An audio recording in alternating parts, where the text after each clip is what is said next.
So welcome once again to Living in the 21st Century. Joining me this morning is Senior Nathaniel Brown. He will be hosting Expo's Dementia Conference approximately around the end of this month. And Nathaniel, it's good to have you on. Thank you for having me. I appreciate it. Sure. So my first question to you, actually, would you kindly introduce yourself and tell the public what your conference is all about and a little bit more about dementia to get started? Absolutely. Sure. So as you mentioned, my name is C. Nathaniel Brown. Most people call me Chuck. I am a filmmaker, a writer, a writing coach, and I pretty much created a documentary about dementia in the African American community. And that kind of quickly turned into, hey, we need to do more to get information out to the community. So we created Exposed Dementia Incorporated, which is our nonprofit organization. And that's where we decided that we were going to do this conference called the Exposed Dementia Conference, which we're going to be doing in Baltimore, March 28th through the 30th.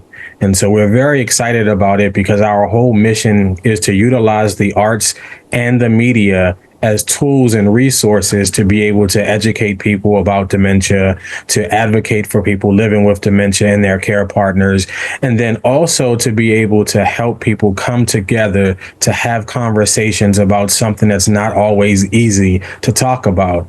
And so this conference is going to really set the platform to allow us to be able to have that space where we can come together as a community, we can have these conversations, and we can utilize the arts, which have been proven to make a difference. So we want to be able to do that. So we're focusing on art, music, dance, Legos.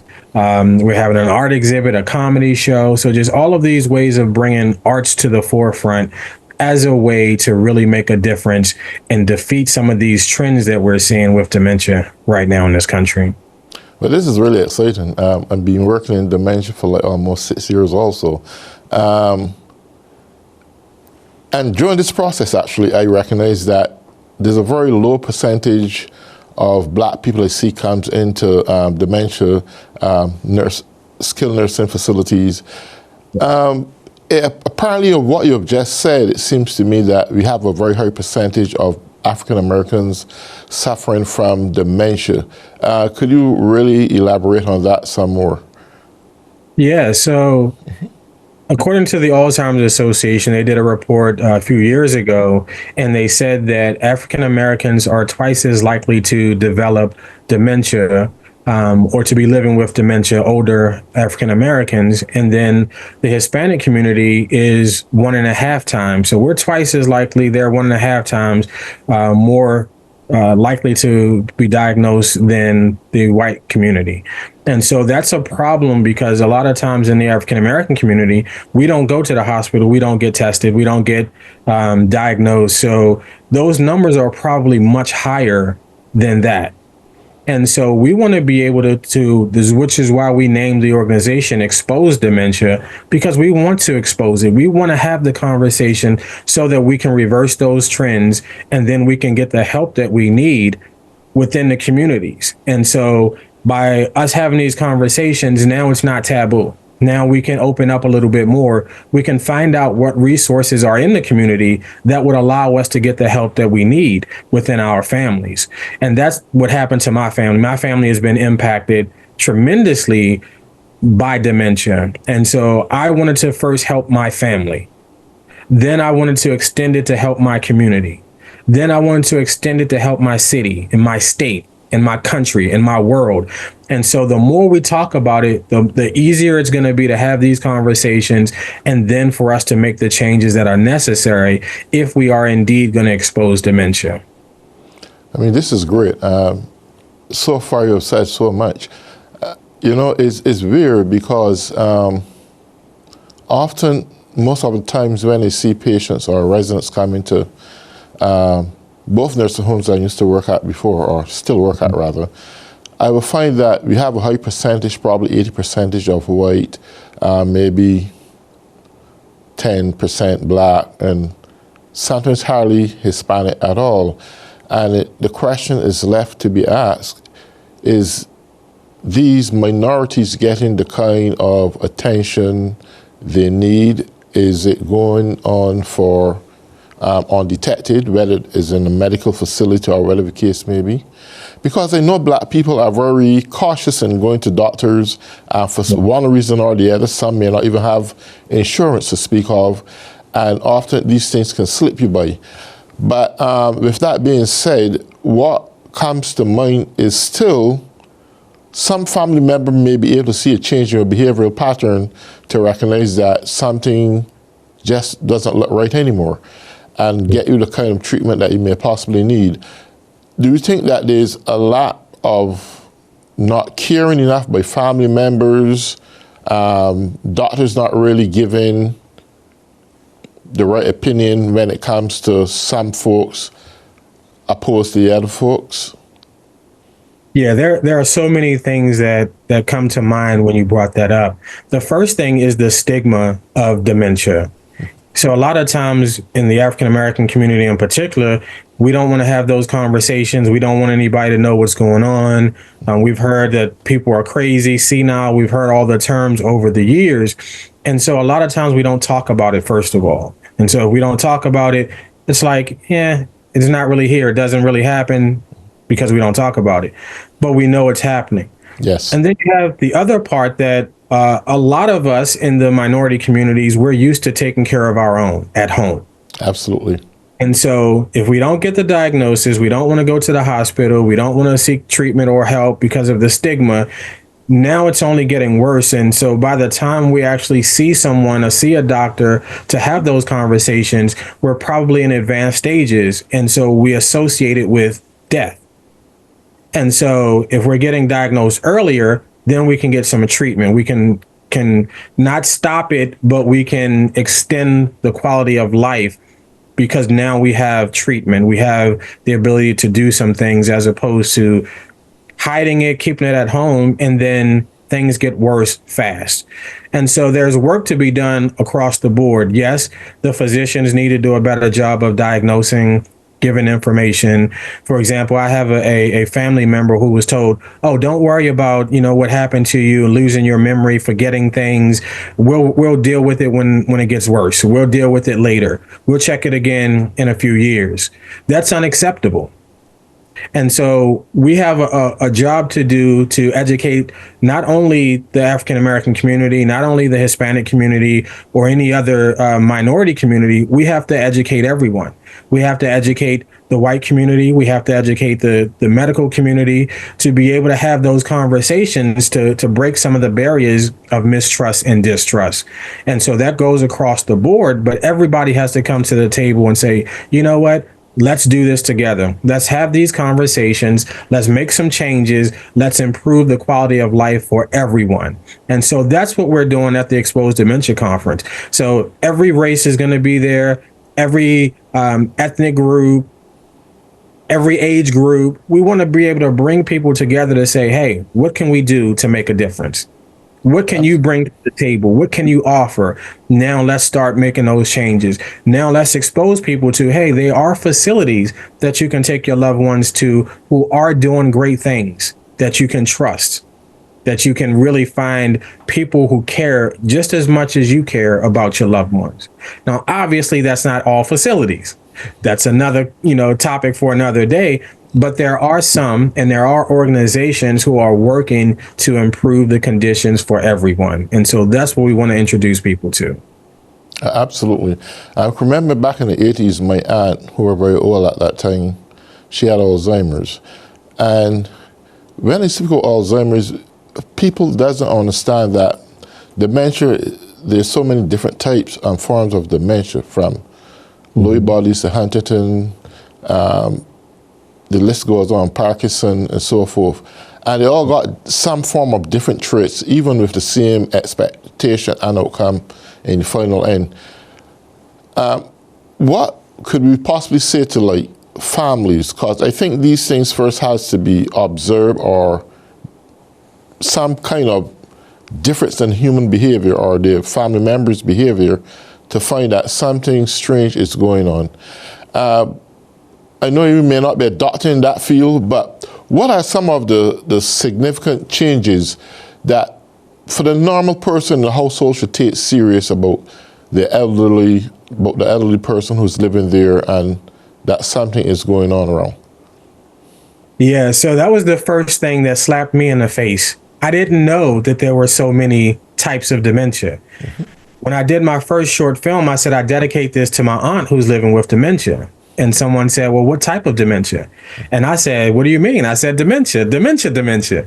And they said, no, it's over 100 types of dementia. And I was like, what? And so that started my quest to learn more. And so I started researching and found out that there are over 100 and the different types and how different they are. Yes. And the problem is because we don't have these conversations and we won't go to the doctor to talk about it, we never know. And so the 6 or 7 family members who died with some form of dementia, all I ever knew was dementia. So I never knew what type they had. And so it wasn't until this whole experience that I started looking, then I started asking questions and asked my cousin, well, what type of dementia does my aunt have? And she said, dementia.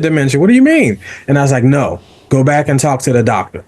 And so that's where a big change is going to come from us having these conversations, going, talking to our physicians and getting answers. Not just having a conversation and whatever they say we accept, but get an understanding of what it is. Because they told us that it was dementia, but they didn't tell us what kind. So now we don't know if the treatment that my aunt is receiving is the right treatment because they didn't tell us what type of dementia. So we have to have these conversations to get, if anything is going on, if we feel like our life is changing, and we associated it before with older adults, 75, 80, etc. Now it's happening younger and younger. Absolutely. So if you're seeing certain things like your memory loss, or if you're getting lost to places where you're going on a regular basis and you know how to get there, and now you just can't seem to find your way, have that conversation with your family, have that conversation with your doctor, and ask to be tested.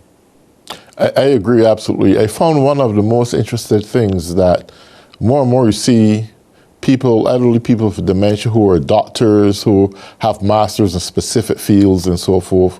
And it's trying to figure sometimes if their family member think that they were too smart or too educated to have dementia, and then when certain things start happen, oh, that may be just something with old age, so forget about it. But all that time, your loved one, who you know to be the scientist or economist or a lawyer, is actually suffering from seriously dementia. And because there's such a wide variation of different types of dementia, the average day person who's busy at work can't really figure out what's really going on. So just ignore that, go ahead with their living. But I want to look at things that could do for those who want to be assisting their dementia person, which I don't think is a good idea at home. It's too much to deal with. And those who put their loved ones in the nursing facility. And often, sometimes you find people with more sensory issues. What kind of activities would you want to give that person to keep that part of the brain that's still working? Most of the time, the short-term memory is gone. The long-term memory still have that endurance to prolong for a while. What kind of sensory materials you may think would be good to just give them to keep their minds functioning? Right. As you mentioned, I'm no medical doctor. Right. Okay. I'm not speaking from that term. Right. Okay. But what I'm learning through my research and my experience with my family and others that I've come in contact with, a lot of what we're doing through the arts and media stimulates the brain. It stimulates all those sensory things that you're talking about, which is why we're really promoting the Lego therapy, music therapy, art. So when they're painting or they're coloring and they're doing different things like that. Also, one of the day centers that we interviewed for the documentary, they have paint that has smell to it. So the yellow smells like lemon. Just to be able to stimulate all of those senses while they're doing activities. And so what we're trying to do now is to do more research to really pinpoint some of those areas. But a ton of research has been done to talk about how music therapy has helped maintain memories long into the dementia journey. And so those types of things that we're highlighting at different moments and different times, we want more people to experience it and to learn and even try at home with your loved one before they get to the point where they have to be in some skilled nursing facility or memory care facility. But you can do music therapy at home with them. You can get a playlist of their favorite songs from 30 years ago that they're familiar with. Now they can listen to those things and it might jog some of those memories. It might maintain some of those memories. Same thing with keeping them creative. But then, of course, you want to go and do as much as you can on the exercise, making sure they get the proper sleep, making sure they're eating the proper diets that will help your brain health as well. And so all of those things will contribute to a quality of life being extended, even with dementia. And so that's the key. Like, life is not over when you're diagnosed with dementia. Absolutely. There are things you can do to still extend the quality of life for as long as you can. But if you do nothing, it only gets worse faster. Yeah. Could you explain the importance of family members trying to accept your behavioral changes and learn to cope with them, especially if you're dealing with them at home? Now, we know for a fact in the nursing facilities, there are a whole ton of laws that there to represent and make sure that the dementia patient get right treatment within the Medicare program and so forth, and they have all their resident rights, and all that is good for those in the nursing facilities. But for those who are at home, who are just, and I'm saying this because I recognized recently that there are many people who may be qualified more for Medicaid and Medicare. So I'm saying that there may come a time where families may now have to look after their loved ones, just like it was back in the old days, right, where families took it as an honor to look after the elderly. What they should expect from behavioral changes in their loved one as the dementia patterns worsen, and how can they cope with it, where they can take exchanges from family member to family member and deal with it on a daily level. How would you reach out to those kind of members in the families? Yeah, I would say the first thing is that every dementia journey is different. Yes. You can't look at one and say, oh, I read in this book or I saw this example, and so this is what I expect from my loved one. So that's the first thing, is understanding that journey of your loved one is going to be unique. Mm-hmm. However, there are common things that you can understand and learn about. And the first thing is you don't have to do it alone. There are support groups. There are organizations like the Alzheimer's Association. There are other groups within the community who are trying to do a better job of providing that information. So, you know, when my loved one makes these changes, what do I do? How do I have the conversation? But you also have to realize that your loved one is changing before your eyes. Yes. And so you have to learn to live in their world as opposed to trying to get them into your world, because there are two different worlds now. And so the more you learn about the process, what they go through, what they experience, what they might be feeling, the difficulties in putting together the words that they're trying to say or remembering people and things like that, we have to be compassionate. And then we also have to figure out those things to make it easier for your loved one, and you adapt to that situation as opposed to trying to force feed them into yours. My mother was caring for her brother for a while, and she was really upset with him from some of the things that he was doing. And so after she saw the documentary where it explained so much that she didn't know, because nobody in our family ever talked about anything, she said, I wish I would have known this then. I would have treated him differently. I would have cared for him differently. I would have understood some things. And so education is a big component to this journey. And so the caregiver, the family caregiver, needs to be educated, need to communicate with the other family members. They need to be able to really understand what is taking place and how to get that help outside of the house, even when you're caring for them inside the house. Absolutely. So at this point, though, I want us to look more now at your conference, what people could look to expect, what they can take away with them, that can change your concepts and precepts about dealing with dementia patients, whether it's in the nursing homes or at home, wherever it may be. Would you care to elaborate more on your conference and sell your conference to the world, so to speak? Absolutely. We're so excited about the Exposed Dementia Conference. You can find out more information at exposeddementia.org, which is our website.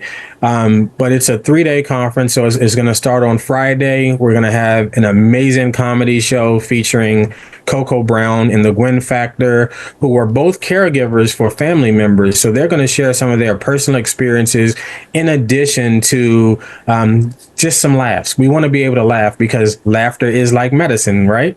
Absolutely. So we're going to be able to laugh and get some information. Then all day Saturday, we're going to have different films that we're going to show that are focused on brain health or dementia, Alzheimer's, etc. And then we're going to have a lot of educational sessions, everything from a panel called The State of Dementia, where we're going to talk about all the things that are impacted with dementia, from research to the new medications to caregiving, to self-care, all of those types of things.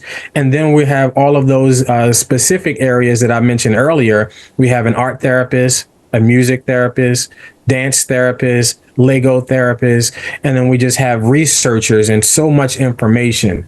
In addition to that, we're going to have a ton of community resources. Organizations like ASI, which is one of the pharmaceutical companies, will have information about some of the things they're doing. The Alzheimer's Association, Johns Hopkins University will be there. We just have a ton of great community partners who came together to say, hey, we want to be able to help. We want to be able to share this information because we know how much it's needed. And so we're just really excited, and we hope as many people who can come out just to meet the individuals who are there. We'll have people there living with dementia. We'll have experts. We'll have researchers. We'll have physicians. People will be in the room to answer the questions that you have. Beautiful. Will there be an entrance fee? Not quote the dollars, but will there be an entrance fee to attend the conference? And also, will the conference be issuing any form of certification to anyone who want to do courses or anything like that, or to state they would have attended a dementia conference, anything like that? Yeah, so there won't be any credits offered, continuing education credits offered for this conference. There is a registration fee, but because of our community partners that I just mentioned, we do have some scholarships available. Awesome. So if anyone is listening and interested in attending, but maybe you don't have the money to be able to come, we want you to be there. So please reach out to us again at exposeddementia.org. Let us know, send us a message through there that, hey, I'm interested in coming. I understand there are scholarships. Can I get a scholarship to attend? And if you have additional questions, please put it in the comments as well to say, I'm looking for this. This is where I am. And we will connect you to as many resources as we can to make sure you get the answers, even if you can't attend the conference. Okay. Is the scholarships like a full scholarship to do a dementia course with a university or college or anything? Is it fully paid? Is it No, this is the scholarship to attend the conference. Oh, the conference. Okay. Yeah. So there is a registration fee to attend the conference. But if you can't afford it and you still want to come, please let us know. Okay. All right. Well, with that being said, I'm not going to finish. We have like 3 more minutes remaining, roughly. Just for the public knowledge, how important is it for the public to understand that dementia is a widespread disease and it can affect almost anyone at any given time, whether it's in your household or your immediate friends or families? Could you briefly just educate the public to that? Yes, absolutely. I think the statistic is, and don't quote me on the statistic itself, okay, but here's the message behind it, that by 2050, I believe it is, the numbers are expected to double and triple the amount of dementia cases in the United States. So that's letting us know now that a lot of people that are around us, even if it's not our family member, even if it's not you, it might be a colleague at work, it might be someone you see every day at the grocery store, could be affected by this. And so that's why it's a crisis, and we need to do as much as we can to extend this information. And that's why we're going around the country with the documentary. We're having these different conferences. Well, we're supporting other conferences at different locations because we need more of this information and not less. It's getting worse. It's happening to us at younger ages, and more people are living longer. So that means that these numbers are skyrocketing, and that's why we need to do more. Okay. Well, on that note, Nathiel or Chuck, it was really a pleasure having you on. I trust that this knowledge will be imparted to the public at large, and they will take away something from it in the future for their families. And for all those who have been tuning in or living in the 21st century, have a great day.